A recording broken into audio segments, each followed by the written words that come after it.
काली नजर। माँ, माँ, अरे क्या माँ माँ कर रहा है? बकरी का बच्चा है क्या? अरे माँ, मजाक छोड़ो। मुझे फाइनली वो मेन चौराहे वाली दुकान मिल गई है। अब देखना, आपका बेटा दुगनी स्पीड से पैसा कमाएगा। ओफो, ये क्या? मेरी ऑनलाइन मेकअप क्लास चल रही है। इतनी जोर से क्यों बोल रहे हो आप दोनों? अरे मेरी धर्म पत्नी जी, मेकअप क्लास बाद में करना। वो चौराहे वाली दुकान मिल गई है हमको। अरे वाह, रुको मैं अपनी माँ को फोन लगाकर बता देती हूँ। अरे मैं भी अपने रिश्तेदारों को बता देती हूँ। कितनी खुशी की बात है। हाँ हाँ, मैं भी अपने दोस्तों को बता देता हूँ। 1 हफ्ते बाद रजिस्ट्री है। बस घर में खुशी का मौका था। उन तीनों ने अपने अपने फोन उठाए और लोगों में बात फैलाना शुरू कर दिया। और रही सही कसर श्वेता बहू ने अपने पड़ोस में सबको बताकर कर दी। अरे वर्मा आंटी, अब हम भी जल्दी कार ले लेंगे। घर का रेनोवेशन होगा और ठाट से रहेंगे हम भी। अरे ऐसा क्या हुआ? लॉटरी बाटरी लग गई है क्या? अरे इस बार चौराहे वाली मॉल में हमको भी दुकान मिल गई है। दुकान नंबर 21 जो एकदम चौराहे पर है। अब ग्राहक बढ़ेंगे तो आमदनी भी बढ़ेगी ही ना। अरे वाह, कितनी खुशी की बात है। मैं बहुत खुश हूँ तुम्हें इतना खुश देख के। बाकी एक बात कहूँ, सबको मत बताते फिरना। किसी की नजर लग जाएगी तो खुशी की खबर वापस लौट जाएगी। हैं? ऐसे थोड़ी ना होता है। अब डरा रही हो। अरे सही कह रही हूँ। काली नजर कहते हैं इस चीज को, जब आप किसी को कुछ बताओ और वो काम बिगड़ जाए। अरे लेकिन मैं तो। तुमने सबको बता दिया ना? हाँ, फोन लगा लगा के। अब बच के रहना। काली नजर बड़ी खतरनाक होती है। श्वेता इतनी खुश रहती है कि वो वर्मा आंटी की बात पर ध्यान ही नहीं देती, जबकि पड़ोस में और भी लोगों से खुशी की खबर शेयर करती रहती है। अगले दिन राजेश बहुत दुखी होकर घर आता है। अरे बेटा, क्या हुआ? मुंह क्यों सूजा हुआ है? मधुमक्खी ने काट लिया क्या? माँ, वो दुकान किसी और के पास चली गई। किसी ने ज्यादा भाव लगा दिया। अरे पर बात तो आपसे हुई थी ना उस दुकान वाले की।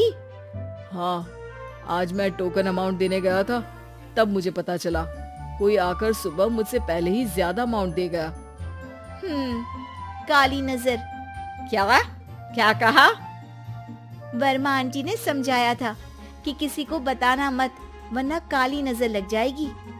अच्छा, तुम्हें उनकी बात मान लेनी चाहिए थी। उनकी बात मान लेती, लेकिन उसके पहले ही सबको बता चुके थे ना हम तीनों। अरे अगली बार से ध्यान रखेंगे। कोई भी नई चीज होगी तो किसी को नहीं बताएंगे। तीनों कुछ दिन ऐसे ही रहते हैं, पर एक दिन श्वेता को एक मेल आता है। राजेश, मेरा ऑनलाइन मेकअप कोर्स कंप्लीट हो गया। अब मैं खुद का पार्लर खोल सकती हूँ। अरे वाह, अपने मोहल्ले में ही खोलते हैं। ये जो घर के सामने दुकान है ना, वहीं। हाँ, यहाँ सस्ती भी मिल जाएगी। अगले दिन श्वेता वर्मा आंटी के पास जाती है मिठाई का डब्बा लेकर। अरे आओ आओ, कैसे आना हुआ? जोर से नहीं बोलूंगी। वो सामने वाली दुकान है ना, वहाँ मैं अपनी पार्लर की दुकान खोलने वाली हूँ। उसकी मिठाई है। अरे वाह, बहुत बधाई हो तुमको। हाँ, मैं कमाने लगूंगी तो राजेश पर पूरे घर का बोझ नहीं रहेगा ना आंटी जी। ये तो है, पर ये बता कि तूने ये बात किसी और को तो नहीं बताई ना? अरे नहीं नहीं, पिछली बार गलती कर दी थी। काली नजर लगी किसी की और राजेश के हाथ से वो दुकान चली गई थी। सबको मत बताना। चलो मैं चलती हूँ, कल दुकान की बात करने भी तो जाना है। अगले दिन श्वेता दुकान के लिए मालिक से बात करने जाती है। अरे लेकिन दुकान तो हम कल रात को ही किसी को दे चुके हैं। कल ही? हाँ, कल ही। 2 दिन बाद कोई यहाँ पार्लर भी खोल लेगा। अब कहीं और दुकान देख लीजिए।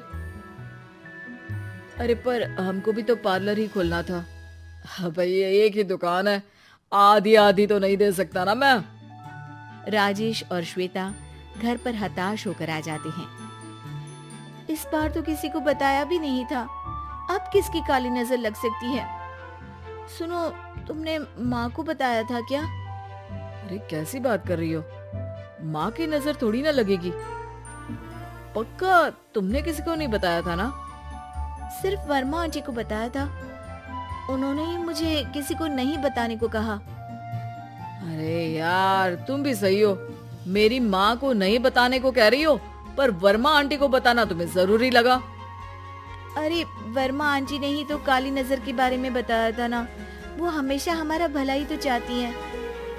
मेरी माँ भी हमारा भला ही चाहती है। अरे पर चिल्ला क्यों रहे हो? बात नहीं कर सकते क्या आराम से? नहीं आता वो आराम से बात करना, और करना भी नहीं चाहता हूँ मैं। दुकान जाने का दुख गुस्से में बदल गया था और राजेश और श्वेता में बात बंद हो गई थी। 2 दिन बाद मोहल्ले में पार्लर का इनॉग्रेशन हुआ, जिसमें मोहल्ले के सभी लोगों को बुलाया गया, पर श्वेता, राजेश और माँ नहीं जाते। माँ, अंदर आ जाओ, क्या देख रही हो? अरे नया पार्लर देख रही हूँ अपने आंगन से। देखो, माँ को दूसरे का सुख देखने में कितना मजा आ रहा है, मेरा दुख नहीं दिख रहा इन्हें। यहाँ मेरा पार्लर भी तो हो सकता था। अरे चुप रहो यार, हर बात में लड़ाई क्यों ढूंढ रही हो? राजेश और श्वेता फिर बहस करने लगते थे। तभी माँ ने दोनों को बाहर बुलाया। अरे जरा देखो तो, दुकान चलाने वाले का बोर्ड पर नाम क्या लिखा है? श्रुति वर्मा। गाड़ी निकाले बेटा, हमें कहीं जाना है। काली नजर का इलाज कराने। राजेश अपनी बाइक निकालता है। तीनों ट्रिपलिंग कर रहे हैं। माँ राजेश को उस मॉल वाली दुकान पर लेकर जाती है जहाँ राजेश अपनी दुकान खोलने वाला था। यही दुकान लेना चाहता था ना तू? हाँ, पर इनको भी दुखी करने लेकर आई हो क्या यहाँ पर दुकान दिखाकर? वहाँ काफी नहीं था? अरे श्वेता, थोड़ा सब्र रख, अभी पता चलेगा कि हम यहाँ क्यों आए हैं। बता, इस दुकान चलाने वाले का नाम क्या है? अनुपम वर्मा। कुछ समझ में आया? वो दुकान वाली श्रुति वर्मा, ये दुकान वाला अनुपम वर्मा, और हमारे पड़ोस में हमने उस दुकानों के बारे में बताया किसको था? अब वर्मा आंटी को। मतलब वर्मा आंटी ही हमारा काम बिगाड़ रही है?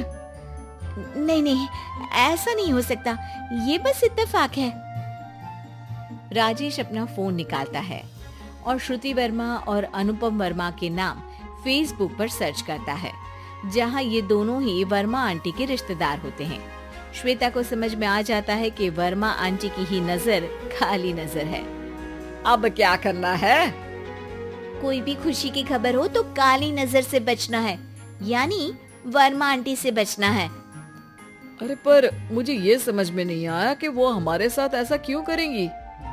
अरे बेटा, एक सीख है, दूर के आदमी को आपकी तरक्की से कम परेशानी होगी, पड़ोसी को ज्यादा।